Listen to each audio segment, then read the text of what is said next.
Alright YouTube, so a year and a half later, I have finally played and completed The Last of Us Part 2, and felt like talking about it. So, initially this video was going to be on the second channel. The second channel is kind of for anything mostly non-FF7 related, but I kind of grandfather in anything that's already on the main channel, and we've reviewed The Last of Us Part 1 on this channel. I've also ranted about The Last of Us Part 2 on this channel, so I figured it only made sense that the review for Part 2 be on the main channel as well.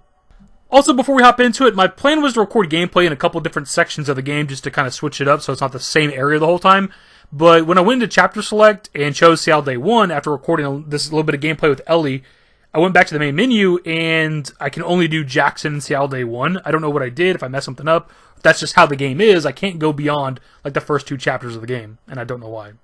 Also, after having done that, like the New Game Plus is no longer on the main menu. Again, I don't know if I did something wrong or what. So I'm going to have to like load up my last save in the Santa Barbara section, like the final parts of the game, play through the ending, and then I think that should have the New Game Plus appear on the main menu again so that I can eventually do a New Game Plus. So that's kind of sucky.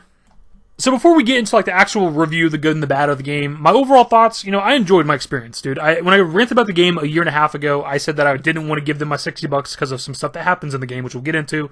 Spoiler territory, of course. And I said that I'd probably get it someday when it's like $20 at Walmart, and that is exactly what happened. Your boy does not lie here on the channel. The game's $20 at Walmart these days. I've seen it when I was shopping. I said, fuck it, it's finally time. If you enjoy The Last of Us for the gameplay in the post-apocalyptic setting, it's that plus more, right? There's a little bit more to the combat, but it's roughly the same as it was in the first game. The crafting system's kind of the same. The progression, the character is kind of the same. There's like skill trees and stuff now, which I thought was really, really cool. A nice addition. One small addition I did like to the weapon upgrading system in this game is that as you upgrade your weapons, it cosmetically changes them. Now, it doesn't matter too much because it's a third-person game, and outside of the gun being on your back, you're not really going to see it too much, but I still did enjoy that attention to detail. In terms of some of the new stuff to the combat, you're allowed to go prone this time instead of just crouching, which allows you to crawl down on your stomach and hide behind stuff, but also crawl under things.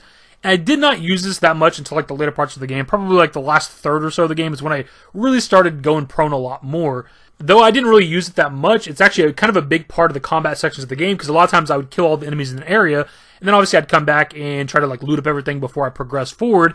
And you'll start noticing as you're looting around, you'll see areas where you could have crawled under had you been in that area and been prone. I think that's pretty awesome. There's a lot of different ways you can take combat. You can stay crouched behind stuff, you can go prone, or obviously you can just go out there and fight everything. Which actually happened quite a bit. That's one of the complaints with this game for sure, is that the combat, it felt like a lot of gunfighting. For a stealth survival horror style game, I got into a lot of open gunfights and never really felt like I was in a survival situation. I never really ran low on ammo. I wasn't having to craft shit on the fly or whatever the case. It always felt like I had enough ammo. Now, obviously, I think part of that's due to difficulty. I did play the game on moderate, which I think is equivalent to normal in most games, which is what I play every game on. I always want to play the game on normal, that way I can experience it with some level of difficulty, but also enjoy the game. Now, on a New Game Plus that I'm going to do eventually, I might go up another, harder difficulty potentially. I'm not entirely sure. Speaking of the combat and the enemies that you fight throughout the game, there's surprisingly not that many new things. There's 2 new enemy factions, human factions. Then it's the same kind of infected from the first game, but then there's guard dogs for the humans, which are kind of whatever, I guess. And there's shamblers for the infected, and then there's a boss you fight at one point. And that's it. For the second game in the series, they just added a handful of new enemies.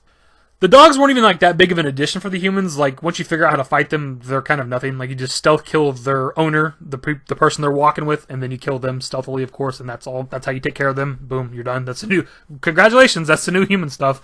And the shamblers were kind of interesting. There's a couple sections of the game where having to fight multiple shamblers at once. I did die a few times, but they weren't anything. Honestly, when I first seen it, I thought it was a bloater. I haven't played the first one in a long time. And then until the characters acknowledge that this is a new enemy type, I didn't realize it. Speaking of which, did we even actually fight any bloaters in this game at all? I don't even recall if that was an enemy type in this game. It might have been, and I just didn't realize it. Maybe I thought they were a shambler at the time. Maybe I was just mixing them up. I'm not entirely sure. Actually, speaking of the human combat in this game, one of the things that was touted so much about Last of Us Part 2 was the fact that every character had a name and you feel something every time you kill somebody. Which of course was not even remotely the case. I don't give a shit that this NPC that I'm killing, that is hunting to kill me, if they kill me it's a game over, has a name. And then I shoot them in the face, and then their friend calls out their name, "Oh my god, Greg!" And they run over there and they're sad because they're dead, and they patrol the area afterwards. I don't give a shit. This added nothing to the game, in my opinion. I think we're a very, very long way before video games get realistic to the point that I care about killing characters in the game. Because it's the same reason I don't give a shit about mowing down hundreds or thousands of pedestrians in Grand Theft Auto. It's a fucking video game. I don't give a shit. Some of the stuff I want to talk about before we get into like the story aspects and some of the spoiler stuff. One of the complaints I had with the first Last of Us, that I gotta have the same complaint here, is like people using gasoline and eating fucking candy bars out of vending machines 25 years after the apocalypse. These candy bars in these vending machines would be 25 goddamn years old. You could not eat them and recover health. They would make you sick, potentially kill you. And gasoline only has a shelf life for like a few months, but I'm sure that's like a recommended shelf life. You could probably stretch it for maybe a couple of years. But again, we are 25 years after the apocalypse. It's just immersion breaking for me, because there's several times where you gotta like mess with like generators and stuff in this game. There's at least one point where you gotta track down some gasoline to like use a generator to open a door. And it's just like, it doesn't make any fucking sense. But even if gasoline did work for like, let's say several years, even a decade, we're a quarter of a century after the world ended, the pumps would be dry, man. There'd be no gasoline in any sort of populated area. But whatever, man. I don't mean to spend too much time on this. It's super immersion breaking for me, and I hate that they don't acknowledge it. Something about the game that I do and don't like is the collectibles. With the first game, I also missed some collectibles in my first playthrough. Was doing a new game plus, just kind of never finished it. With this game, there is too much. I love that there's a lot of things to find and explore, but just looking up before I even started playing or recording for this video, looking at my last save in the Santa Barbara section of the game, near the very end of the game, I have 233 collectibles, and I still miss shit. There are 6 chapters where I've missed items, and some chapters have multiple items that I've missed. There's too goddamn much.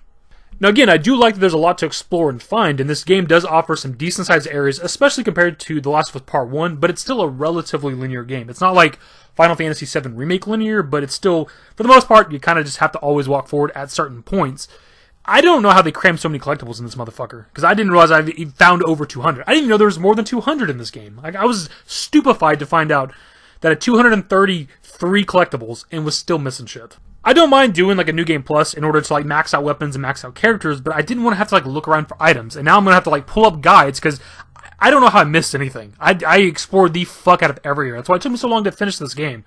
And the fact that like I'm missing like a trading card here, or a coin there, or an artifact there, or a journal entry here, and it's like I'm gonna have to pull up a fucking guide to figure out what the hell I missed, which sucks. I hate that.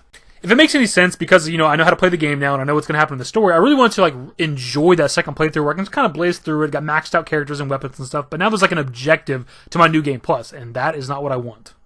One of my biggest complaints about this game that I absolutely despised is the forced progression. Sections of the game where, like, you go through, like, a door, it's like a mini cutscene, your character, like, locks the door behind them, shoves the shelf in front of it, or, like, the floor crumbles that you're walking on, so you fall down to a lower section of the building, or you, like, slide down a mud hill, or whatever the case, and you can no longer go back up the mud hill.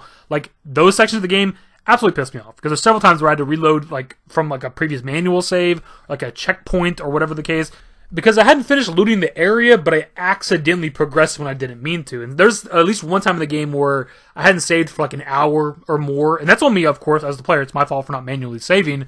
But still, like, I was just kind of exploring an area, and I didn't even see the hill. Like, the camera angle wasn't, like, up where I could look down in front of my character to know that there was even a hill there, and I accidentally walked down it and slid down. Then I had to reload the save from, like, an hour ago just to, like, get back up there and make sure I explored this whole building before I went down the mudslide. That being said, there are sections of the game where this shit is way predictable. Like, you fall through, like, broken floors and broken ground and stuff all the time. It's kind of embarrassing how often they use that trope.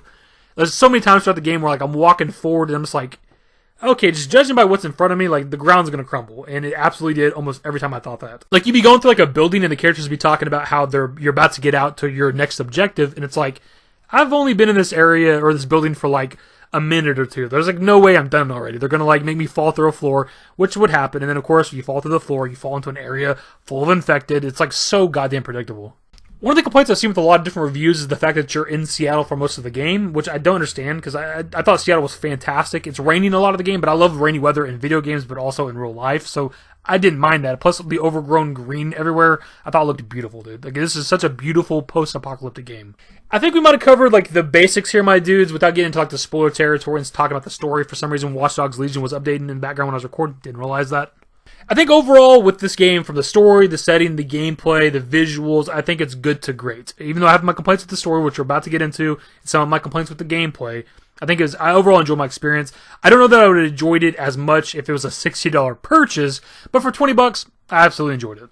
Alright, so story stuff, spoiler territory, the elephant in the room. A year and a half ago, I made a video ranting about this game and Abby killing Joel. A lot of people didn't like that and played the game yet. I haven't seen the story. I haven't played Abby's side or seen Abby's side. I'll play the game now and that video still stands. I'm still pissed about Joel's death and I don't give a shit that Joel killed her fucking dad. For one, Joel's death comes so quick in this game, bro. There's almost no time, no build up. You don't get to like be back with these characters again. Like maybe play a chapter or so with Joel and Ellie and then it all happens. Like within the first chapter, Abby kills Joel. It's so quick. It's so stupid. Abby's father is the doctor that you're forced to kill in The Last of Us Part 1 at the end of the game whenever you enter the operating room. And that's what the entirety of The Last of Us Part 2 is based on. That is almost comparable to them taking any random character that you would kill in The Last of Us Part 1 and making an entire sequel out of it. Because he was nothing. He was nobody. And that's probably the point, right? Because you kill him without a second thought. Obviously, he was somebody to somebody else, right? He was a father to a girl. It's not as deep and as thought-provoking as Neil Druckmann would like you to believe. Like, it's so easy, surface-level storytelling. Yeah, of course, Abby in her story is right. You know, somebody killed her dad, she wants revenge. We can all see that and agree with that. The thing is, they don't really give you enough time with the character to give a shit about his death. Like, you get, like, a flashback when Abby's a little bit younger, and you get, like, I'm talking literal minutes with her father before it hard cuts to, like, the ending of Last of Us Part 1, and you see his death and how it affected Abby. It's like, it's so fast that it almost doesn't even matter. I do think he was a decent character and he was kind of funny, but again, you're only spending literal IRL minutes with this guy before you find out that he's the doctor that Joel killed at the end of the first game. Now, if we spent, you know, maybe like half a chapter, 30 minutes, an hour or something with this guy, maybe over the course of a couple of days within the game, and then it's revealed that, oh, this is the guy that Joel killed, and you've had time to invest in the character, then it would have hit harder. But again, I barely even got to know the guy, and it's like Joel killed him, and I'm like, okay, who gives a shit? He's just another guy that Joel killed. And look, I will always agree with what Joel did at the end of The Last of Us Part 1. It's a decent thought experiment. Do you sacrifice one person to save many? But this one person is your daughter, and can you really let her die for what may not even be a cure? Like, even with The Last of Us Part 2, it's never 100% certain that there was going to be a vaccine. There might have been. It's a definite possibility, but it wasn't 100% guarantee, which means that Ellie could have potentially died for no reason. Yes, Joel killed a surgeon that could have, you know, potentially found the cure, but again, it wasn't a guarantee, so her death might have meant nothing. So I'll always agree with Joel. That's the thing, man, is I love the character of Joel. I think he's a very complex character. He's not this purely good, like, protagonist, right? He's definitely got some blood on his hands. And he was just severely missed throughout this game, and it's just further proven when we get to, like, the flashbacks. You get a couple of them in the game with flashbacks where, you know, Joel and Ellie were either on good terms or not on good terms, but they were together, like, out in the world exploring. And just the scenes with Joel just makes you further miss him. I will say, though, with Joel's death in this game, it made me grow really attached to the character of Tommy, who was, of course, his brother from the first game, who I didn't really care about with the first game. But because Joel's dead, he kind of looks like Joel, kind of sounds like Joel, and he's on his own revenge mission because of Joel's death. Like, I just really grew to like this character.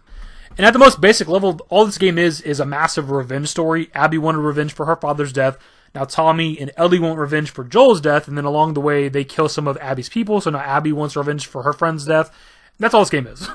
That's the thing, man. As much as I do like parts of the story is very contrived. There's multiple times where Abby could have killed Ellie and just doesn't. Like, you know, eventually Ellie kills, like, this pregnant chick and this dude that's, like, Abby's ex-boyfriend, but she still got feelings for, and that's where Abby goes on her second revenge mission. Ellie dropped a map. That's how she tracks down Ellie. And still, after all that, doesn't kill Ellie, which doesn't make any goddamn sense. And of course, at the end of the game, Ellie also does not kill Abby, which I know what they're going for with the story there, but it just doesn't make any sense. Like, she has PTSD from this bitch killing Joel. She tries not to want to go on the revenge. She even turns down Tommy to go hunt down Abby, and then still leaves behind Dina and the baby to go on this revenge mission. And at the end of the game, whenever she has the opportunity to kill Abby, she just fucking doesn't. So the entire story is pointless. I said it with the video where I ranted about this, but like throughout, you know, The Last of Us Part 1 and The Last of Us Part 2, you just blindly kill so many people that you have no personal beef with. So it doesn't make any sense why all this time later, having savagely killed Joel in front of Ellie, killed Jesse, who was a character I really, really liked. I wrote down in my notes how badass of a character Jesse was, and then I have it written down in my notes, Abby killed Jesse in all capital letters. She also shoots Tommy in the head, but he somehow survives this. It just kind of messes up his ability to walk. And then at one point is threatening to kill Dina right in front of Ellie and knows that Dina's pregnant. Even says good whenever Ellie tells her that she's pregnant. And after all that, still doesn't want revenge. Cuckman can think he's as clever or smart as he wants. I know this story that they're trying to tell, but I just think in this regard it was bad. It's a huge misstep. I think it's stupid. It makes Ellie look stupid. It makes Abby look stupid because she could have killed Ellie multiple times. And I say that as somebody who actually grew to like the character of Abby. This surprised me because I knew going into it, I'm going to have this bias. This bitch kills Joel. I know that going into the game before I ever even start up the disc. Puff the disc on my PS4. I knew that she's going to kill Joel. But by the end of the game, man, the Abby sections I thought were pretty good. She's a badass character. She's pretty funny a lot of times. And you get to like know her and see that she has a good side to her with like the little kid and his older sister, I think it is, that ends up dying, which was predictable. I knew she was going to die. That was pretty obvious. I think they did a good job with the character of Abby. You understand her motivation. Everybody can agree with what she's doing, the revenge that she wants. But at the end of the day, it's Ellie and Joel. That's who I care about. I don't care about Abby. I don't care about her little group of fucking wolf friends and shit. And as much as I enjoyed her character, I didn't feel anything. I didn't feel any bit of her loss. A lot of her shit felt rushed. When you get to her section of the game, you play as Ellie for like a good portion towards the beginning, and then once you get to Seattle Day 3 and like, you come across Abby, it hard cuts to like 3 days in the past, and you control Abby for like the 3 days in Seattle. Like you can feel like what feels almost like it's rushing because like whenever you're looting with Abby, you find a lot more like the bolts and junk that you use to up your weapons. You find a lot more of the pills to up your character, and it just feels like they're rushing to like squeeze her story into this. Going back to what I said earlier in the video, like when it goes to the flashback of her and her dad, like you spend like a couple of minutes with her dad, and then it's like, oh, her dad's the guy that Joel killed, but you didn't feel anything because you don't spend that much time with her dad. I don't care that Ellie killed Mel and Owen. They were terrible characters. Pretty much all of Abby's group, the WLF group, are all shitty people. So I don't feel anything when they die. And actually speaking of that as well, like another contrivance to the story, like Mel's pregnant. So why would she try to attack Ellie? I know Ellie's got them at gunpoint and they're probably fearing for their life, but you are pregnant. Your life is not only yours. And why are you trying to attack somebody that's got you at gunpoint with a fucking knife? Like you are gonna lose that fight 100% of the time. And while they try to make you feel for the death of Mel and mostly Owen through the character of Abby, at the end of the day, Ellie was just defending herself because Mel attacked her. So again, ultimately, this video game, the story, is just this circle jerk of a revenge story where technically everybody's wrong and everybody's right at the same time. And I think what bothers me the most about this story in terms of the death of the character of Joel and Abby and all that stuff is that Abby did get her revenge. Like, Abby set out to eventually kill the character of Joel, track him down, find him, kill him. She got to do that. And then we, the character, the player, never get our revenge. And to further add on to the contrivance of the story of this game, I forgot to add this in just a little bit earlier, but had Ellie never dropped that map, there would be no second half to the story. Abby did not know it was Ellie, didn't even suspect Ellie. As far as she knew, Ellie and their group were still back there in Jackson. She thought it was somebody, I think, from the WLF group, because Owen and Mel were kind of on the run, and so was Abby, and they were going to take a boat and go somewhere else, or whatever the case. So Abby had no idea who it was. She was just tracking down whoever the map belonged to. It just happened to be Ellie and them in that theater. This is why a lot of people talk about the story of Last of Us Part 2 being pretty contrived, because they just make things happen to move the plot forward. If you want a really good, comprehensive breakdown of the problems with the story of The Last of Us Part 2, I highly recommend watching this video. Yes, it's a long watch, but there's a reason that it has almost 2 million views. I highly recommend it. Look, ultimately, I have problems and complaints with this game, but I still enjoyed my time with it. Whenever I bought The Last of Us Part 2, I played it every single day. Even if I only played it for like maybe 30 minutes, maybe I went through like a chapter just to the next checkpoint, saved it, and turned it off. I still play this game every day after I bought it, up until I completed it. Like, I really, really enjoyed my time with it. And I'm obviously looking forward to the next one. If there is a Last of Us 3, I still love the character of Ellie. I like the character of Abby. I don't know for sure if she's going to be in any further games or anything, but I still liked her character, and I love the character of Ellie, and if there's more to tell with Ellie, I'll play that. But my dudes, I think that's where we're going to pretty much wrap up the video. This is the longest video I've made in a very long time, and I didn't even cover everything. I got a shit ton of stuff written down in a notebook, but I think we kind of covered everything that's important that needed to be talked about. As a video game, I very much enjoyed my time with it. From the storytelling side of things, obviously I have complaints with that, but there's something to be said for any piece of art that makes you feel something. Even if this game, you just hate it, it pisses you off, it's better that you felt something than to play through The Last of Us 2 and just feel nothing at all. So when it comes to The Last of Us Part 2, I respect it for what it is, even if I disagree with certain aspects of it. This game is now about 1.5 years old. I'm assuming most people out there have played it by now. If you have, what are your thoughts on it? That's going to be the video, my dudes. Hopefully you enjoyed it. If you did, give it a thumbs up. Subscribe to the channel if you guys are new and want to see more potential Last of Us content in the future. Who knows? Turn on my notifications. Follow me on Twitter at dashingdavidYT. And my Discord. Links to most of those networks are in the description. Into the outro. Later, guys. Used to care what people thought, but now I care more. And nobody out here's got it figured out. So so therefore I've lost all hope of a happy ending, depending on whether or not it's worth it. So insecure, no one's perfect, we spend it with no shame, we blow that like Coltrane, we in here like Rogaine, or leave it like Cobain.